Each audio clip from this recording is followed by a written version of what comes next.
Masechet Makot, traité Makot, Daftet Va, feuille numéro 15, nous sommes à la feuille 14, 2 lignes avant la fin. Amar Rabba Baba Chana, Amar Rabbi Yochanan. Rabba Baba Chana dit au nom de Rabbi Yochanan, Kol lo ta'aseh, shekit demo aseh, tout commandement négatif, c'est-à-dire un interdit, qui a été précédé par un commandement positif, Lokim alav, on reçoit la flagellation si on l'enfreint. Amroulo Amarta, on lui a demandé est-ce que tu as vraiment dit cela? Amar Leulo, et il aurait répondu non. Amar Rabba Elokim Amara. Rabba dit je peux jurer qu'il l'a dit. Urtiva Vetanina. Et on trouve dans les versets un tel cas et une Mishnah qui enseigne que dans ce cas, on reçoit la flagellation.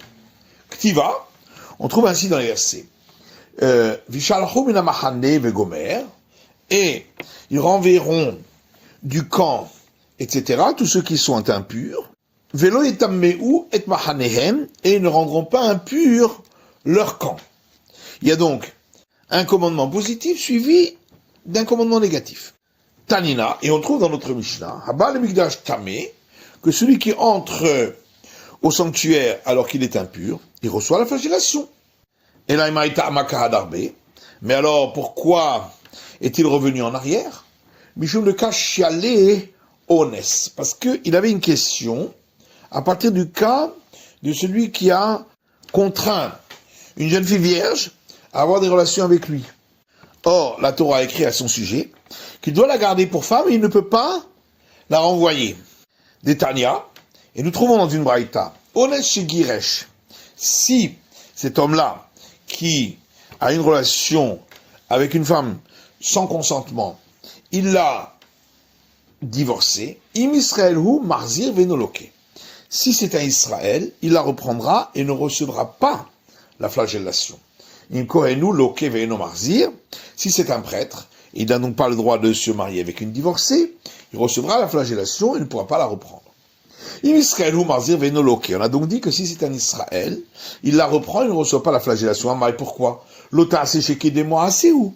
C'est donc un interdit qui a été précédé par un commandement positif. Velilke, il devrait recevoir la flagellation. Et c'est pourquoi il est revenu en arrière.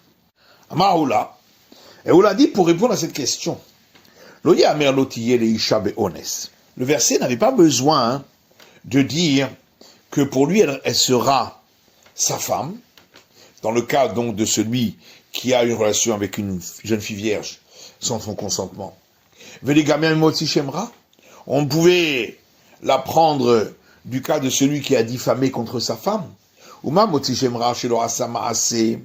Que si déjà celui qui a diffamé contre sa femme et qui n'a pas donc fait un acte contre elle, mais juste une parole, la Torah dit qu'il sera sanctionné par le fait qu'il devra la garder pour lui, pour femme. Celui qui a donc pris cette femme contre son gré, n'est-ce pas, à plus forte raison.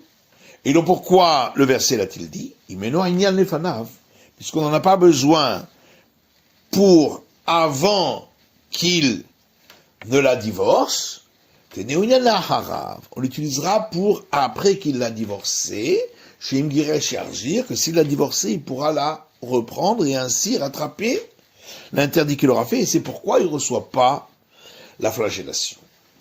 Vakati ones motichemra logamar, et l'Agmar dit, mais de toute façon, on ne peut pas apprendre ce cas-là de celui qui a pris la femme sans son consentement à partir du cas de celui qui a diffamé des kalimifrach, parce que on pourrait rétorquer en disant mal et motichemra sheken loke meshalem, que le cas de celui qui a diffamé c'est différent, puisque non seulement il reçoit la flagellation, mais aussi il doit payer pour la sanction. Ce qui n'est pas le cas de celui qui l'a prise sans consentement. Et là, c'est pourquoi il faut dire autrement. On n'avait pas besoin de dire pour celui qui a diffamé contre sa femme qu'il devra la garder pour lui pour femme. On n'avait qu'à l'apprendre de celui qui a pris cette jeune fille vierge sans son consentement.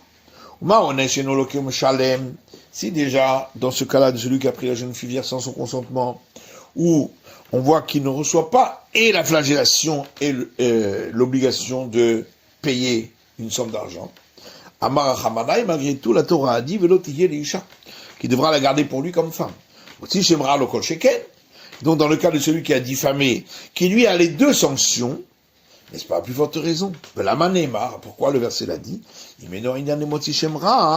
Puisque on n'en a pas besoin pour celui qui a diffamé, on l'utilisera pour celui qui a pris la femme sans son consentement, et puisqu'on n'a pas besoin pour avant qu'il divorce, puisque c'est déjà écrit, on utilisera pour après qu'il a divorcé, pour dire qu'il a l'obligation de la reprendre, et c'est pourquoi il ne reçoit pas la flagellation.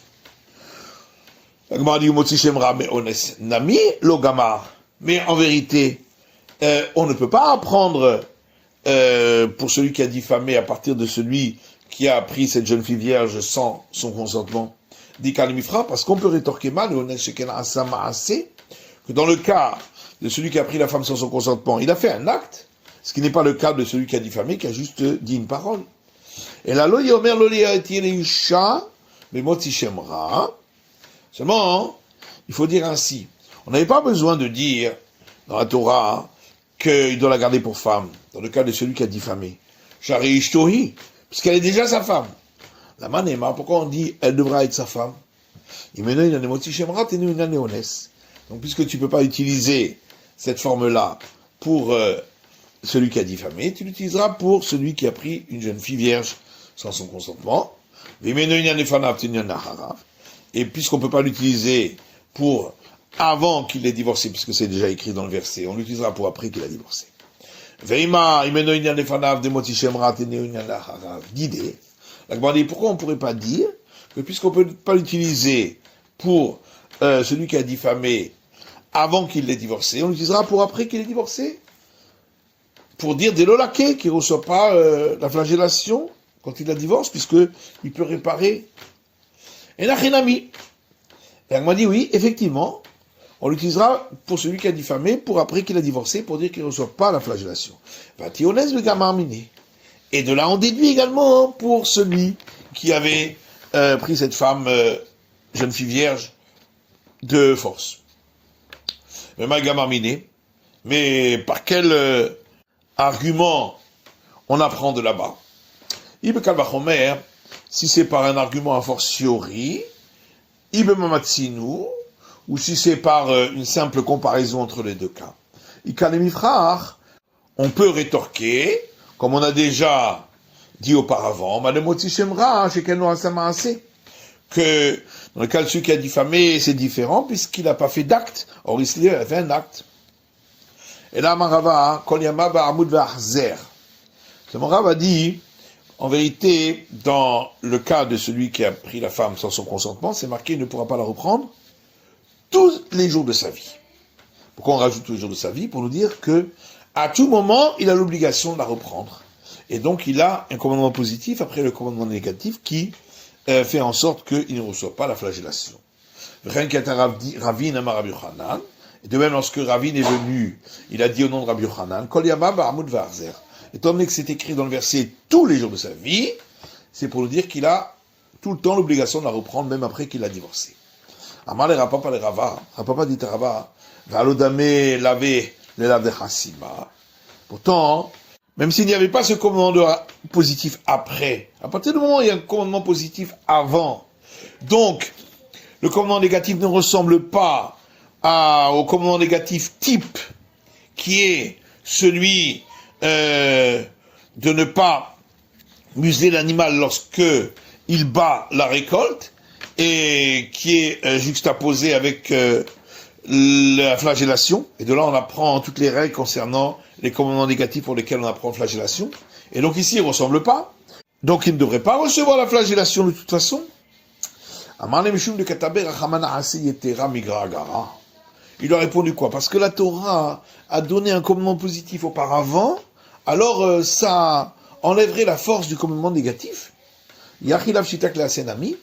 Alors on rétorque en disant oui, mais alors à ce moment-là, le commandement négatif qui est corrigé par un commandement positif qui vient après lui, on devrait dire la même chose. les mamishum, les kataberachamana asetera migragara, en disant quoi? Parce que la Torah a donné un commandement positif après lui, alors ça enlèverait la force du commandement négatif et il ne recevrait pas la flagellation.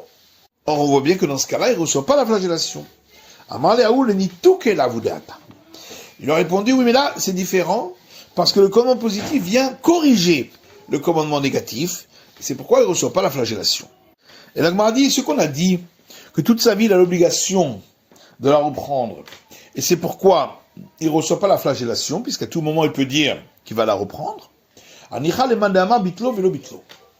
Ça va bien uniquement d'après celui qui enseigne que la flagellation, dans un cas pareil, dépend s'il a annulé la possibilité d'accomplir le commandement positif qui suit, le commandement négatif, ou pas. Et donc, tant qu'il n'a pas annulé cette possibilité, il peut toujours accomplir le commandement positif, et pourquoi il ne reçoit pas la flagellation?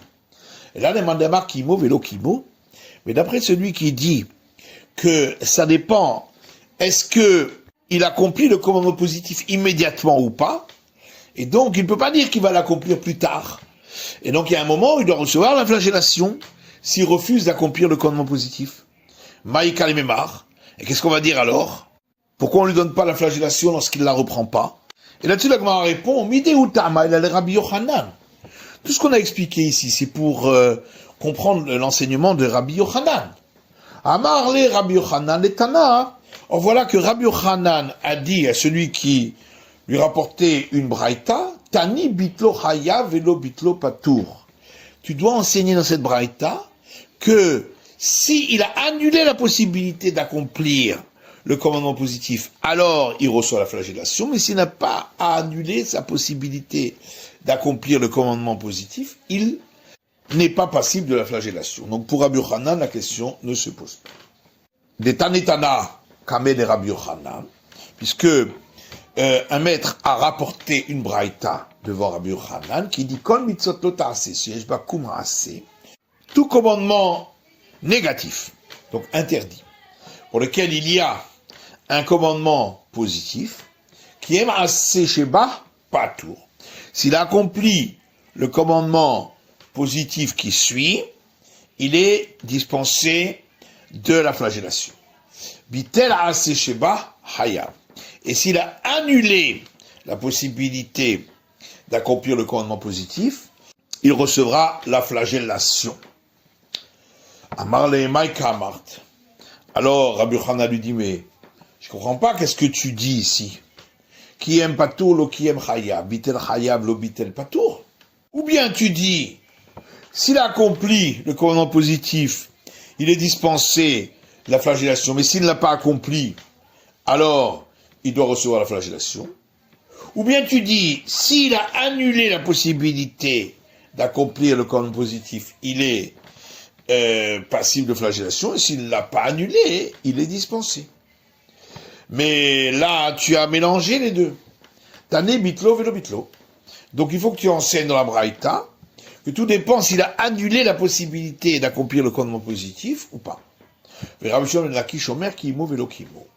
Alors que Rabbi Shimon ben Lakish, lui, il dit ça dépend s'il a accompli le commandement positif lorsque le tribunal rabbinique lui a demandé de le faire, alors il est dispensé de la flagellation, mais s'il n'a pas accompli au moment où le tribunal rabbinique lui a demandé de le faire, il recevra la flagellation, même s'il n'a pas annulé la possibilité de le faire plus tard. Mais Mike a bifligué, et d'où vient leur discussion? Batrat, ça fait kamifligué. Concerne l'avertissement qu'on doit donner pour recevoir la flagellation, alors que il y a un doute. Batrat, ça fait kshmatra.